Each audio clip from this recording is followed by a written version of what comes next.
Ban Ki-moon a appelé mardi le Conseil de sécurité à autoriser le déploiement d'une brigade internationale d'intervention en République démocratique du Congo. Le secrétaire général de l'ONU a également demandé de fournir à la brigade l'appui politique nécessaire.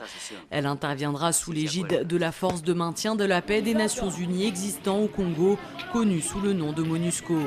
La brigade serait chargée de mener des opérations offensives contre tous les groupes armés qui menacent la paix dans l'est du pays. En d'autres termes, la force aura plus de liberté pour ouvrir le feu, même sans avoir été attaquée. Une limitation qui s'applique normalement pour tous les casques bleus déployés dans le monde.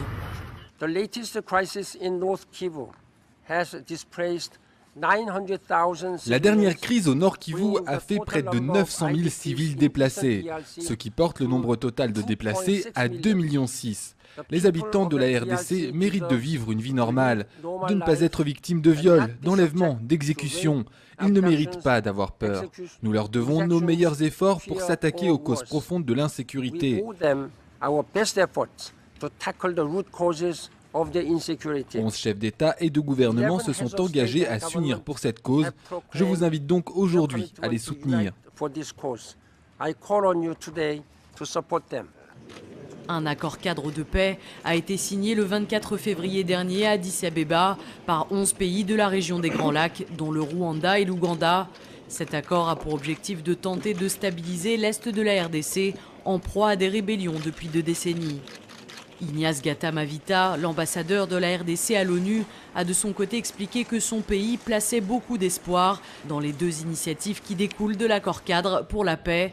Il souhaite l'ajout de drones aux capacités de surveillance de la MONUSCO, ainsi qu'une brigade d'intervention dont le mandat serait beaucoup plus fort que les mandats traditionnels de maintien de la paix de l'ONU.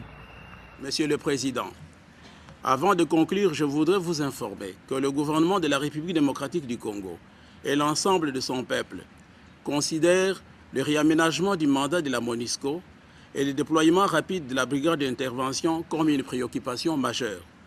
Cet exercice, nous le savons tous, tend à répondre à un besoin réel et urgent de sécurité à l'est de mon pays. Selon un diplomate du Conseil, les pays qui fournissent des troupes aux opérations de maintien de la paix de l'ONU, notamment le Guatemala et le Pakistan, ont évoqué les risques de représailles contre les casques bleus. De leur côté, la Russie et la Chine ont soulevé des objections de principe. Et enfin, les États-Unis ont émis des doutes quant aux capacités militaires de la MONUSCO.